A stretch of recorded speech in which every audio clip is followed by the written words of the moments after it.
pelo sinal da Santa Cruz, livrai-nos Deus nosso Senhor dos nossos inimigos. Em nome do Pai, do Filho e do Espírito Santo. Amém. Ave Maria, cheia de graça, o Senhor é convosco. Bendita sois vós entre as mulheres. Bendito é o fruto de vosso ventre, Jesus. Santa Maria, Mãe de Deus, rogai por nós, pecadores, agora e na hora de nossa morte. Amém. Nossa Senhora de Fátima, rogai por nós. São José de Anchieta, rogai por nós. Santos Francisco e Jacinto, rogai por Em nome nós. do Pai, do Filho e do Espírito Santo. Amém. Com a palavra do Senhor, Walter Vasconcelos. Salve Maria, bom dia a todos. Vamos sentar, por gentileza. Na semana passada, nós tivemos uma reunião sobre a sacralidade e o sagrado, e nós ficamos dar uma continuidade em relação à sacralidade da ordem medieval. O que eu imagino que seria saudável para nós encararmos essa exposição da doutrina? É um artigo que ele escreveu há quase 70 anos atrás, onde ele descreve o que a Idade Média fez para transformar aquela sociedade numa sociedade temporal sacral. Então, com isso, tem duas maneiras. Ou a gente vê isso como uma realidade histórica e uma curiosidade apenas, ou a gente entende aquilo que ele manifestou que foi a sua vocação. Quando ele viu as ruínas da cristandade, ele considerou elevado toda aquela situação e virou as costas para o futuro dele e fez daquela esperança o porvir dele. Ou seja, é ver de que maneira essa formação da Idade Média pode ser útil para nós no sentido de ajudar a nossa luta hoje. Tá?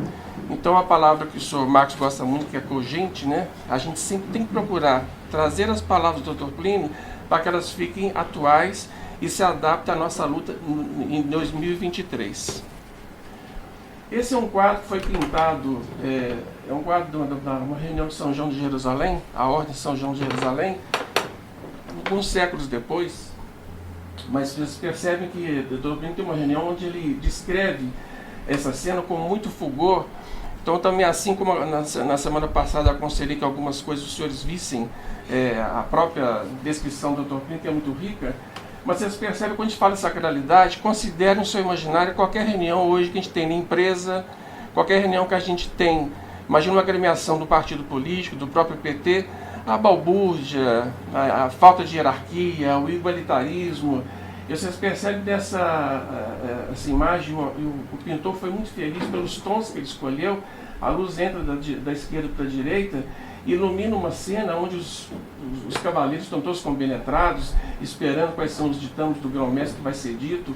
Ou seja, é uma imagem que transparece o sagrado mais do que a gente fale.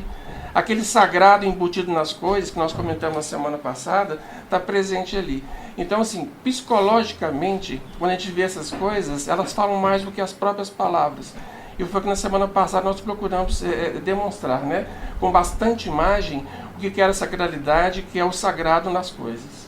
Não. Até hoje nós vimos aqui, o senhor Marcos Machado fez exposição sobre as 3 classes da Idade Média, que era nobreza e povo. Não sei se o Vinícius estava presente, mas algumas pessoas eu sei que estavam, acho que participaram de quase todas elas. O senhor Celso havia dado uma reunião sobre a curva da história, que é uma reunião importantíssima, que é a providência ao longo dos séculos, como é que ela conduz a humanidade, né? Nós vimos semana passada, o senhor Paulo Henrique tinha dado, a Idade Média era justa. Isso era importante porque as pessoas, são tantos mitos em relação à Idade Média, que é preciso retirá-los, a Idade das Trevas, enfim, não é nada disso. Eu sempre falo, né? A gente vai para a Europa e contempla aqueles castelos, aquelas catedrais, depois ouve de uma pessoa falar que a Idade Média foi a Idade das Trevas. É meio incoerente, né? Porque como é que quem morou nas trevas fez coisas tão maravilhosas que até hoje encantam a humanidade, né? Na semana passada nós falamos da sacralidade, enquanto o sagrado e o sacral, a diferença, que o sagrado pertence à esfera espiritual e o sacral pertence à esfera temporal, e aonde nós atuamos, quer dizer, e como é que nós transformamos essa sociedade temporal numa sociedade sacral. E a reunião de hoje é um artigo do senhor Dr. Plínio, que ele fala então sobre a sacralidade da ordem medieval. Como é que o medieval conseguiu enxergar esses princípios e colocar na ordem temporal toda a sacralidade possível nesta terra. Se nós imaginarmos que a sacralidade ela é entendida realmente como uma coisa possível nessa terra, aí fica mais fácil para nós entendermos o que nos dias de hoje nos contrasta e nos choca tanto. Uma mera saída na rua, onde vê tanta coisa antissacral, igualitária, revolucionária, e esse exercício diário que o Dr. Plínio ensinava a todos nós a fazermos, que é uma espécie de exercício de contra-revolucionário, uma rejeição contínua para nós não sermos contaminados por esse espírito revolucionário. Bem, a Idade Média possuía uma ordem sagrada, nós vamos demonstrar isso ao longo da reunião, que desejava ser sagrada, quer dizer, não basta isso ser imposto, mas os homens, porque têm a apetência verdadeira de Deus, desejavam que essa estrutura medieval fosse sagrada e que a igreja sagrou em todas as suas formas. Quer dizer, a igreja veio como uma bênção, dizendo, isso aqui é sagrado, isso reflete a Deus na esfera temporal. Ela procurava, portanto, realizar o ideal católico de glorificação de Deus em todas as coisas. Você se lembra que na semana passada nós falamos sobre toda a obra da criação, né? Desde os vegetais, desde os minerais até o homem, depois os anjos, os santos, os anjos e Nossa Senhora, Nosso Senhor Jesus Cristo, enfim, a Santíssima Trindade. Então, a criação em si, quando a gente considera os minerais, os vegetais e os animais irracionais, eles por si só já dão glória a Deus por existir. Pela ordem que Deus colocou neles, pela bondade que Deus colocou neles, pelo aspecto que eles têm, todos eles, mas todos eles estão criados na sua condição e dão glória a Deus. Já o homem, dotado de inteligência, vontade e sensibilidade, ele tem uma possibilidade de glorificação de Deus voluntária, portanto muito maior.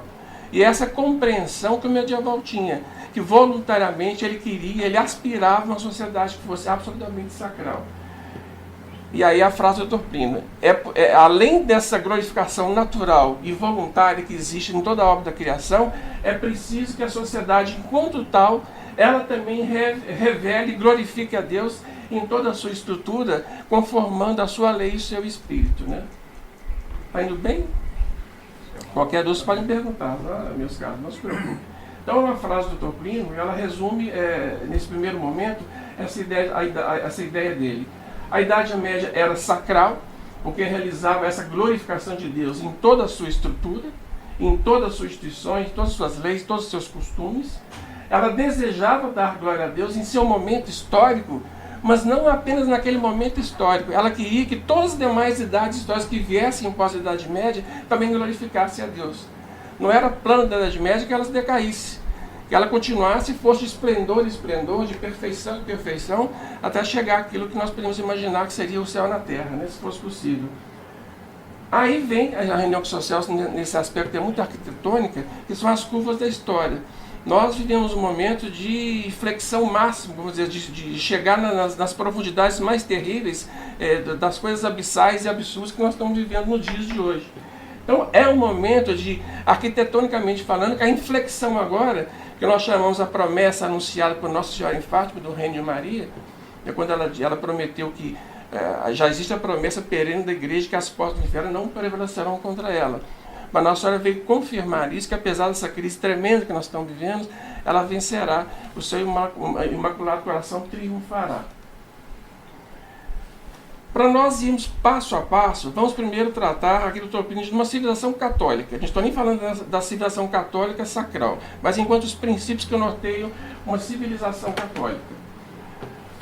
Primeira coisa que é evidente é que a gente tem que ter um padrão. Se nós estamos falando da sabedoria, portanto, a verdade, a busca incessante da verdade, a ânsia pela verdade absoluta, que acaba sendo a verdade absoluta de Deus incriado, nós temos que ter como certo que a Igreja Católica é verdadeira. Isso é provado pelas suas doutrinas, seus milagres, suas instituições, todo o seu aparato, toda a sua tradição. É uma veracidade que é comprovada pelos meios mais sensíveis, inclusive racionais. São Tomás de Aquino teve a preocupação de elaborar 5 teses da prova da existência de Deus, que como foi Deus que criou a igreja, Nosso Senhor Jesus Cristo, então isso repercute diretamente. Isso garante para a gente uma estabilidade e uma tranquilidade que nenhum homem sobre a face da terra tem. A igreja é verdadeira e ela tem todas as condições de que um homem, no uso pleno das suas razões, ele adira com a sua vontade e entenda que realmente ela é verdadeira e, portanto, ela deve reinar.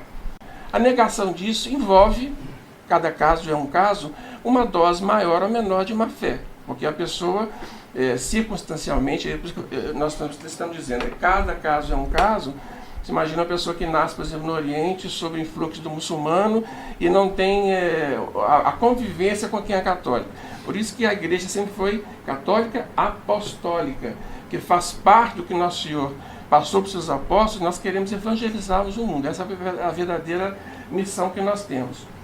Essa evangelização envolve esses conceitos que o Dr. Plínio está tratando, que é de que maneira, na sociedade temporal, nós conseguimos sacralizá-la ao ponto dela ser um reflexo mais perfeito da criação divina.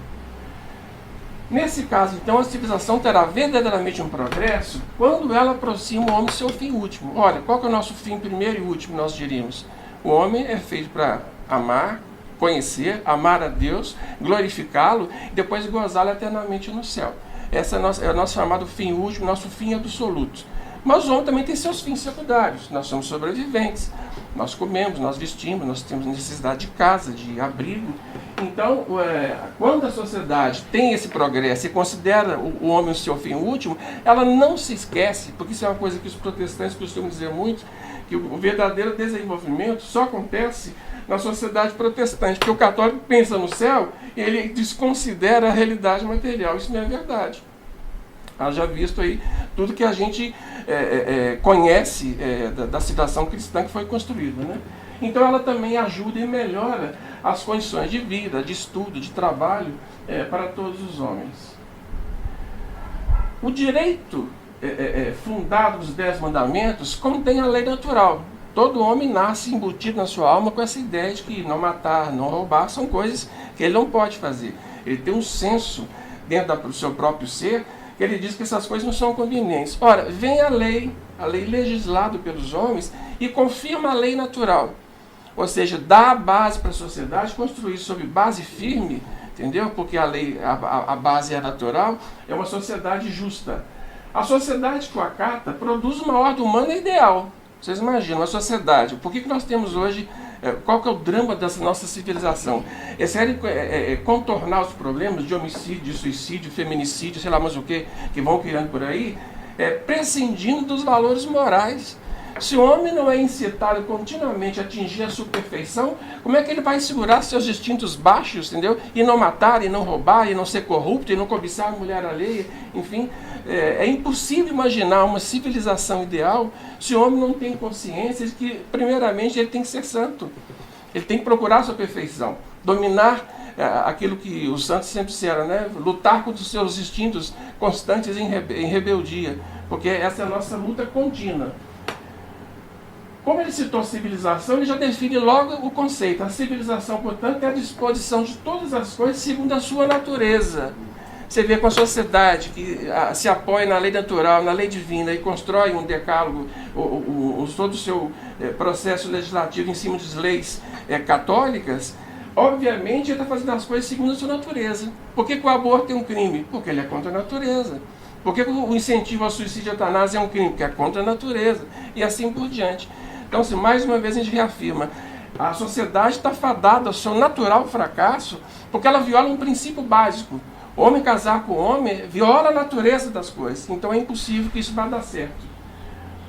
Mais que a civilização católica, que é a estruturação de todas as relações humanas, quer dizer, como as relações entre os homens comerciais, negociais, de convivência, de leis, de famílias se estabelecem, enfim, de todas as instituições que o próprio Estado vai ter que gerir, mas segundo a doutrina da Igreja.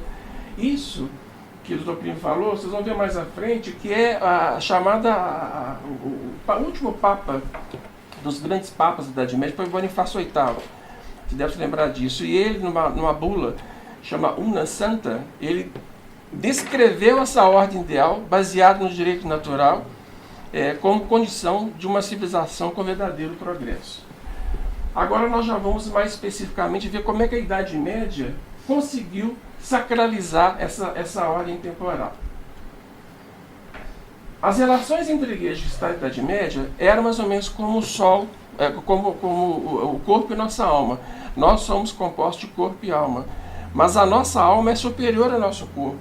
Então, no processo normal de hierarquia, a nossa alma, por estar superior, ela conduz o corpo e ela conduz todas as nossas funções volitivas, delitivas e sensitivas. Ou seja, o homem tem condições, com as forças espirituais que ele recebe de Deus e as suas próprias luzes de raciocínio, conseguir ter domínio sobre si mesmo. Então a igreja, o Estado, na Idade Média, tinha esse exemplo dessa união perfeita entre alma e corpo, que o Dr. Plínio chama entre a lua e o sol. O sol, ele é quem emite a luz, mas a lua recebe essa luz e dele capta o seu esplendor. Então, se é um casamento perfeito. Hoje em dia é difícil nós imaginar, porque nós não conseguimos assim, imaginar na Terra uma união tão perfeita assim. O liberalismo, enfim, todo aquilo que aconteceu, que foi principalmente a gravidade da separação entre a igreja e o Estado, tirou da gente essa percepção dessa união íntima que a igreja e o Estado devem ter. Então, o nosso exercício é de imaginar como é que igreja e Estado se unem, e hoje se percebe que a luta é muito mais acirrada. Continuamente a esquerda está incitando para que o Estado fique cada vez mais laico, mais distante. Chegam a falar que o aborto não é uma questão de religião, é uma questão de saúde pública. Ora, esse é o máximo da separação entre igreja e Estado, onde o Estado pode se julgar ou chamar a si a função de ser mais que Deus. Nós vimos o tempo todo que a sociedade ela se conforma também à lei de Deus, assim como os homens. O que fez a Idade Média? Ela adotou esses princípios todos da lei natural, dos 10 mandamentos, e sagrou esses princípios para constituir uma civilização cristã.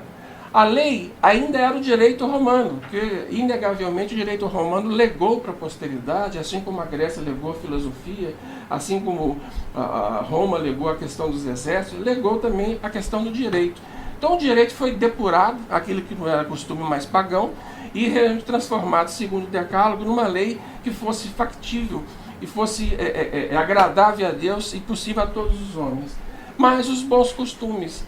A lei medieval, ela não tem o hábito de hoje, foi nosso direito italiano e brasileiro, que ele é positivado. Então eles consideram, já num Estado laico, o direito, cria uma lei absolutamente desconectada das orientações que tangem a Deus.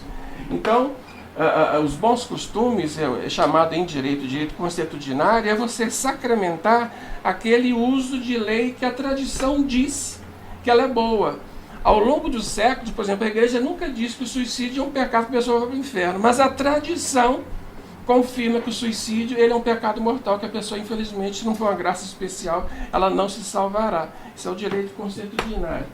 Na esfera internacional, a igreja criou a cristandade, que foi essa ideia, que era um agrupamento de todos os países católicos, em torno do mesmo ideal, em torno do Papa, quer dizer, em torno da igreja, para defender os povos das invasões, dos ataques bárbaros. Ou seja, a cristandade tinha como sua senhora a igreja, e ele estava para servi-la espiritualmente e temporalmente. Era o contrário da ONU, gente. A ONU hoje é uma associação que pasteuriza e ecumeniza todas as relações. A cristandade, diferente da ONU, ela permitia o florescimento das virtudes próprias de cada povo.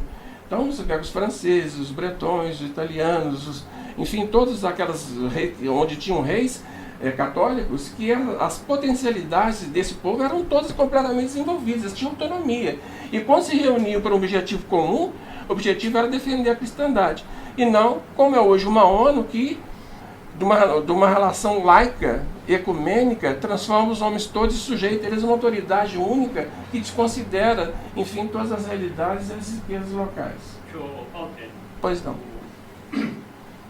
Estava vendo um artigo, não sei se é do Peter Minter, é um Inverno Amargo, né? Um site que se especializa muito na perseguição religiosa na China e tudo mais, mas trata também de aspectos que vão calhar bem aqui. Ele diz, o Partido Comunista Chinês, ele está numa campanha ferrenha contra a automídia. Olha, é o que o senhor está dizendo, então, eliminar a cristandade, critica a igreja porque o Papa tinha efetivamente a chave de prata, não é? Pode excomungar um rei, não é isso? Que eu sei, criticam a igreja porque diz que a igreja mandava, vamos dizer assim, na civilização cristã. O que é que eles fizeram? Fizeram o Estado laico, que é ditador e manda no mundo todo. E os mesmos liberais têm que fazer o quê? Então vamos combater esse Estado leigo. Desinformação, o tal conceito de desinformação. É nos Estados Unidos, é aqui no Brasil. Então criaram uma nova tábua da lei, estabeleceram verdades, entre aspas, não é isso? Veja bem, isso é anticristandade. Anticristandade. Isso tem que ser combatido pelos liberais, porque senão nós caímos numa ditadura, né, que até a Igreja Católica tem que fechar durante a pandemia. Quem é que arbitra isso? Então, só para dizer que a cristandade, sim, ela...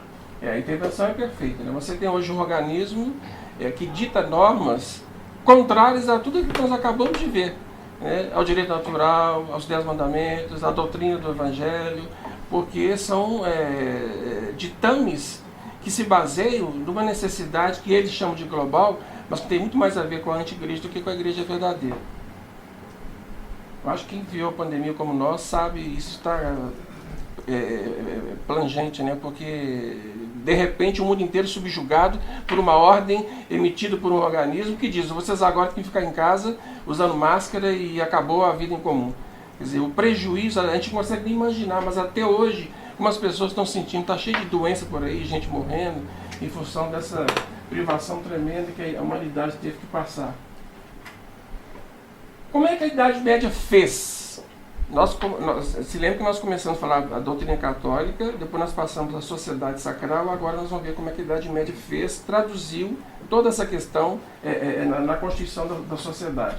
O Estado servia a Deus e a Igreja com o seu mais alto fim. Portanto, ela se encarregava, enquanto Estado, de perseguir os hereges, de combater os hereges, de convocar as cruzadas, sufocar cismas que surgiram no meio da população, auxiliar nas diversas missões diplomáticas, caritativas que o Estado tivesse que empreender. Então o Estado cumpria o seu papel.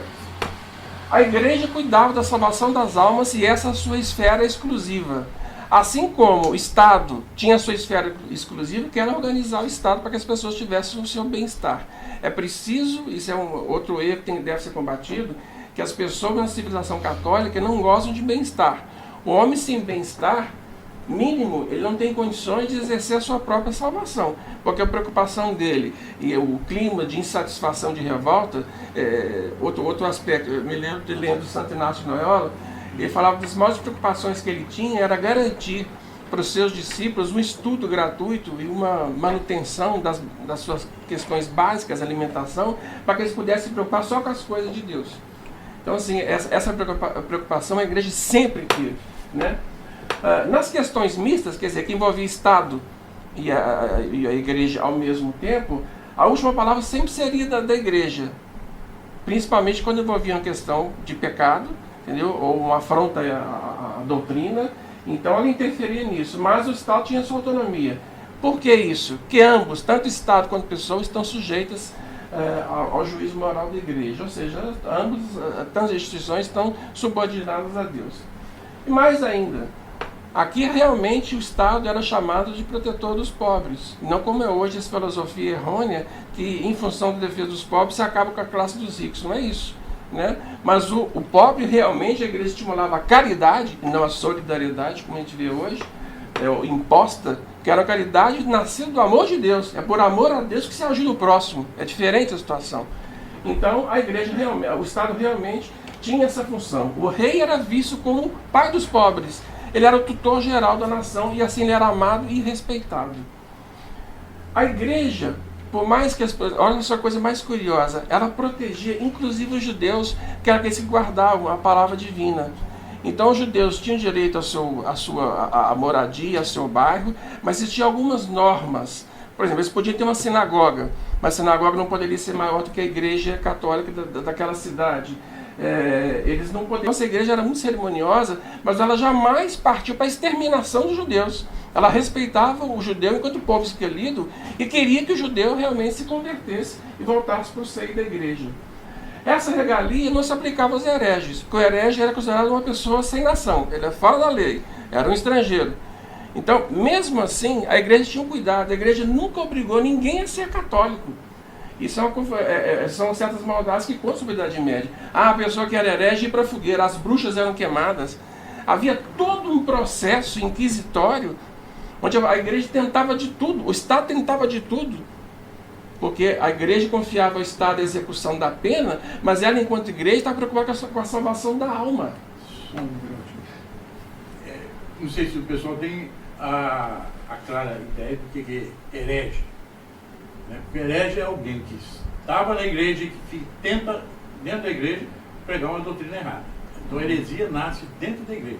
Muçulmano não é herege, lá de fora. É de outra religião. Judeu não é herege, nunca pertenceu. O herege é aquele que está dentro da igreja querendo destruir a igreja. Então, por isso que havia. Por isso que a punição era maior, a perseguição era mais acirrada. Porque era a famosa serpente no meio dos ovos, né? Querendo devorar aí os inocentes. O São Pio V, quando... Você se lembra da Invencível Armada? Alguém viu falar dela ou é uma coisa para você de história? Filipe II, quando convocou e preparou a Invencível Armada, era para conquistar a Inglaterra e libertar a Inglaterra do jugo protestante.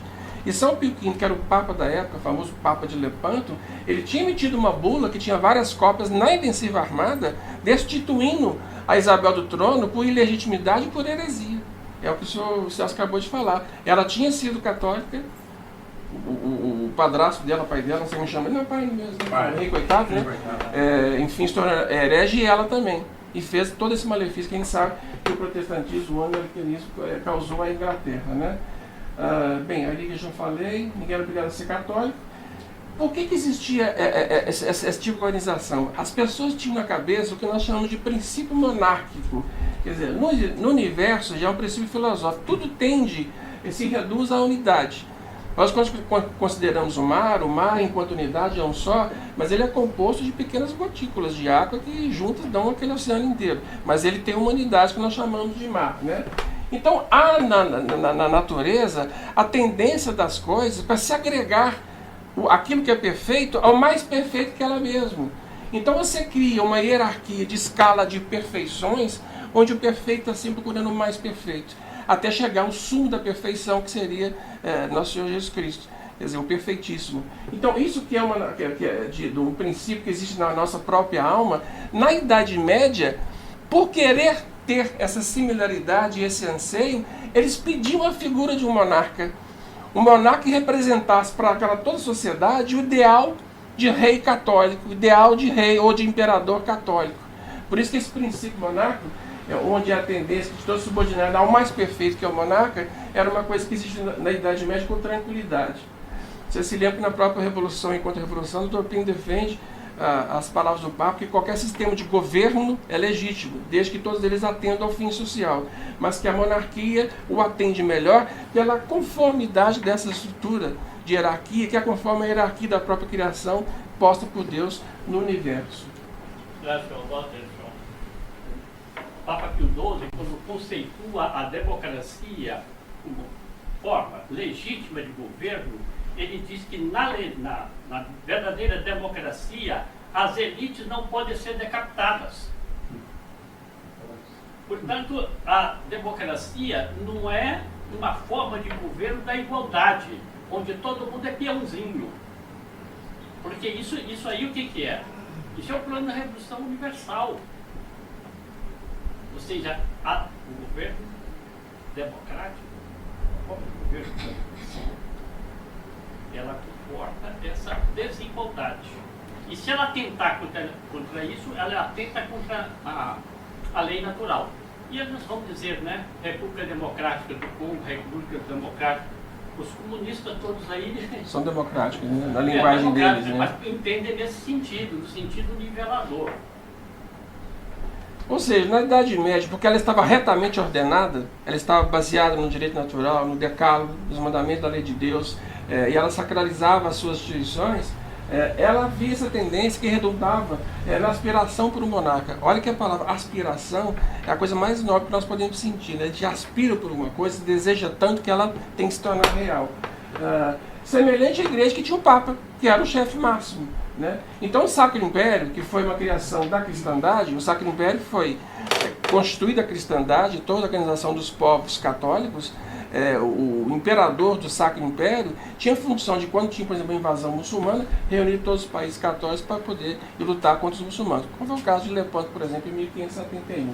Então, na verdade, na Terra haviam dois supremos, o Papa e o Imperador, vivendo como o Sol e a Lua, feita a alma e o corpo, em perfeita harmonia, numa hierarquia que atendia a todas as necessidades humanas. Você se lembra que na exposição passada, nós vimos que Deus criou hierarquicamente todos os seres, onde a distância entre um e outro, entre um andar e outro, são tão tênues que faz que todo mundo se acomode de uma maneira extremamente agradável e harmônica. Não é uma hierarquia assim, eu tenho a classe do proletariado, eu tenho a elite financeira, eu tenho o super rico. É diferente, porque o valor já nem é mais religioso, é totalmente monetário, né? Então é outro tipo de consideração. Na verdade, a igreja mesmo, ela, desde o final do Império Romano, ela tentava passar esse poder que ela tinha temporal, né, que ela assumiu muitas das funções do antigo Império Romano, né, funções civis. Ela tentou, depois da queda do Império Romano, ela passa a tentar buscar passar esse poder, vamos dizer, civil para o rei, e ficar com a parte que é o foco dela principal, que é a questão do espiritual, do transcendente. Você vê e que passar o temporal pro rei. Isso. O tempo todo buscando isso, até Carlos Magno. Você vê que na formação da igreja, a sua pergunta é muito interessante, porque a igreja era responsável por talvez os dois maiores ministérios que existem na atualidade, né? O da saúde e do ensino. Enquanto os bárbaros estavam destruindo toda a Europa, a igreja encarregou-se da saúde e do ensino. Então o ensino, toda a cultura ocidental, e Carlos Magno teve esse papel, ele é responsável pelo desenho do atual Ocidente. É o que o Dr. Plínio fala, a importância do que esse homem fez, porque ele uniu sob a bandeira católica tantos países que permaneceram com esse desenho, não se dissolveram. E a igreja, cuidando de dois ofícios tão pesados, depois passou para o Estado essas funções, mas não como hoje, onde o Estado quer ter isso como maneira de manipulação das pessoas e das mentes. É completamente diferente. Então, assim, nessa época, você tem que lembrar da Renascença, do humanismo, da Reforma, que o centro de tudo era Nosso Senhor Jesus Cristo, era Deus, era a Igreja Católica. E aí houve a inversão. De repente, do ponto de vista de revolução, estou para falar que a primeira revolução, essa do humanismo da Renascença, foi a mais terrível, porque ela mexeu em toda a estrutura da sociedade. Tudo aquilo que a Idade Média construiu foi derrubado, porque a primeira mudança de centro que é de Deus para o homem já provocava uma queda enorme. Nem a figura augusta de Nosso Senhor Jesus Cristo foi perdoada. Nós, por exemplo, temos dificuldade de imaginar a fisionomia de Nosso Senhor Jesus Cristo, e poucas imagens, talvez Farangelli trouxe pela seu caráter de pintura angelical, alguma noção de imagem do Nosso Senhor, mas todas elas foram deformadas, porque nos vem sempre à mente de uma senhora rechonchuda, carregando um menino rechonchudo e feliz, mas a sacralidade ali ficou ausente. Pode deixar aqui, obrigado, Sr. Marco. Os reis tinham o seu cetro, que normalmente era a imagem do Nosso Senhor Jesus Cristo, quer dizer, a própria coroa era encimada pela cruz. Você percebe como O ar? Não, tá bom, obrigado.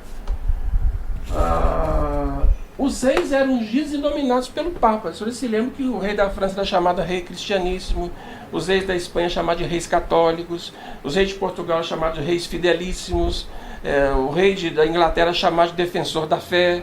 Então, se a igreja, ao criar a cristandade, ela nominava segundo a qualidade ou aquilo que o rei havia feito como título perpétuo. Então ele ungiu o Papa, e não sei se você se lembra, era uma cerimônia lindíssima. A unção do Papa pelo rei, vocês pegam a cerimônia de Luís XIV, que já foi a última, mas todos os reis, todos os Luís de França, logo na primeira conversão, vocês se lembram que houve aquele milagre, desceu uma pomba do céu com uma âmbula, e nessa âmbula um óleo santo, que deveria ser usado na sagração de cada rei. É com esse óleo que o Papa ungia os reis de França. E nesse dia era uma bênção tão especial. Vamos pegar Luís XVI, que é o mais recente, o último deles. O rei paramentado, ele acaba de ser coroado e ser ungido, e do lado de fora da catedral, no caso de Luís XVI, eram mais de 2.400 escrufulosos, que ficavam do lado esperando que o rei chegasse e os benzesse, porque o poder da unção dele pelo Papa era tão grande que o rei chegava e falava: Le roi te touche, de ele guérise. O rei te toca, Deus te cure. Olha a sacralidade e a beleza disso. E muitos se curavam, porque era tal unção que havia, e o poder e a fé, entendeu? Que realmente eles conseguiam ter esse poder. Ver como é uma sociedade completamente diferente. A gente imaginar hoje um político eleito com todas as fraudes, para chegar e não representar ninguém e não ter nenhum amor, enquanto realmente a caridade, né, para o próximo, como o rei tinha. Ou seja, a ordem medieval ela era sacral e hierárquica. E sacral, o sagrado contido nela, hierarquia, porque segue a hierarquia da criação, e procurava realizar na terra o famoso reinado de nosso Senhor Jesus Cristo sobre todos os homens. Esse era o objetivo final. É um reino inextinguível, palavras do Dr. Plínio, contra o qual toda insurreição é mero parêntese, após o qual o nome de Jesus volta sempre a triunfar, né? Quando todos esses princípios que nós estamos falando até aqui são deteriorados, e nós estamos nessa fase, nós temos aquilo que nós conhecemos muito bem à nossa volta. Nós temos uma sociedade igualitária, liberal, ecumênica, partindo para a quinta revolução, que já é a adoração de Satanás. Porque esse é o grande objetivo da revolução gnóstica igualitária, né? Transformar todos os homens em servos de demônio e não mais servos de Deus. Aqui então eu pergunto aos senhores se tudo que eu expus sobre a ordem medieval ficou claro. Como é que a ordem medieval ela se constitui, foi o primeiro ponto. Depois como é que ela sacralizou e como é que ela instrumentalizou a sociedade para que ela fosse realmente sacral, né? Já chegando aqui no final, são palavras também do Dr. Plínio: a igreja vencerá, a revolução não. É arquitetônico pela curva da história, que o Celso falou, que nós estejamos num ponto de inflexão da história, que algo tem que acontecer. Humanamente falando, pelas nossas forças, nós somos contra aqui 10, 15 pessoas, o que nós podemos contra esse moloque da revolução? Quer dizer, se não é uma intervenção divina que mude o curso da história, nem os bons sobreviverão. A revolução pode perseguir, pode martirizar, pode maltratar, mas ela jamais vai destruir o reino de nosso Jesus Cristo, porque há a promessa dele que as portas do inferno não prevalecerão contra a igreja, né? Por a sua palavra, a revolução vai acabar um dia, nós esperamos, no seu nível mais baixo de infâmia, de derrota. O demônio sabe que ele será derrotado, mas enquanto ele puder lutar para levar as almas para o inferno, ele vai fazer isso, de tanto ódio que ele tem a Deus, não é isso? Essa é a razão da promessa, essa é a razão da esperança da nossa vitória. As pessoas podem perguntar assim: mas como é que nós traduzimos isso para os nossos dias? Como é que nós vamos construir uma sociedade sacral? Foi isso que lá no início nós colocamos. Uma maneira a gente estudar a Idade Média e ver como a época passada, como é que eles se comportavam. Outra é você oscular essas ruínas que chegam até nós, a cristandade, imaginar como esse rascunho pode ser a cópia mais bem impressa do Reino de Maria. Essa era a promessa e a esperança do Dr. Plínio, que a vida inteira ele lutou. Quer dizer, e a promessa que não era uma promessa vazia, nem baseada nas suas próprias palavras, era baseada nas palavras de Nossa Senhora, que por fim o meu imaculado coração triunfará. Então, assim, de maneira bastante sucinta, meus caros, essa é a reunião que complementa a anterior, e aí espero que os senhores se sintam entusiasmados por isso, porque eu confesso que quando eu conheci Dr. Plínio, em 1971, eu era menino, tinha 16 anos, as palavras dizem, né, como a expressão que se usa, mas os exemplos arrastam, né? De tanto vê-lo falar, e ele ser um exemplo contínuo disso, a gente vê que ele transpirava, ele respirava esse desejo de que viesse o Reino de Maria o mais rápido possível. Hoje compete a nós termos consciência do nosso papel de membros atuantes da sociedade temporal, na sociedade fazendo denúncia, alertando a população, tentando salvar as almas, mostrando o erro da revolução, apontando, porque existe um processo de conversão, um processo inverso, que o Dr. Plínio fala: a gente quando quer acordar uma pessoa, tem que usar um verdadeiro boom para poder ela despertar. E para dormir é o contrário, ela vai ficando em estado de calma até dormir. A conversão, ela acontece assim também, é um processo de você mostrar a revolução na sua hediondez completa. Aí a pessoa toma aquele susto, ela tem a possibilidade de perceber o caminho errado que ela está tomando. Para mim foi uma revelação. Eu imagino que todos que conheceram o Dr. Plínio, quando ele disserra sobre as as revoluções, o seu encadeamento. A gente fala assim, puxa vida, então a história tem sentido. Eu estudava essas coisas, Napoleão, Revolução Francesa, não percebi que havia um elo que unia eles. Quer dizer, então existia uma sociedade que foi sacral e essas revoluções vieram destruindo e chegaram até hoje. E esse caos que às vezes eu não entendo e que me deixa confuso, tem solução, que é o Reino de Maria, que Nossa Senhora já prometeu. Então essas coisas indicam para a gente um rumo, uma direção, um sentido, que é de lutar pelo reino dela. É isso aí. Tá ótimo. Tudo bem. É tudo dele de Nossa Senhora, eu não sou nada. O senhor quer fazer alguma pergunta? O senhor Pedro Gabriel fez uma pergunta no café que eu achei interessante, porque quando a gente fica com uma dúvida, eu estou pedindo essa preocupação. A dúvida mal mastigada na mente faz mais mal do que uma coisa que a pessoa entendeu de pronto e não tem problema. Ele perguntou como é que era, se a pessoa era sagrada, se Nosso Senhor Jesus Cristo era sacral, não é isso? Foi isso que o senhor perguntou, não é isso?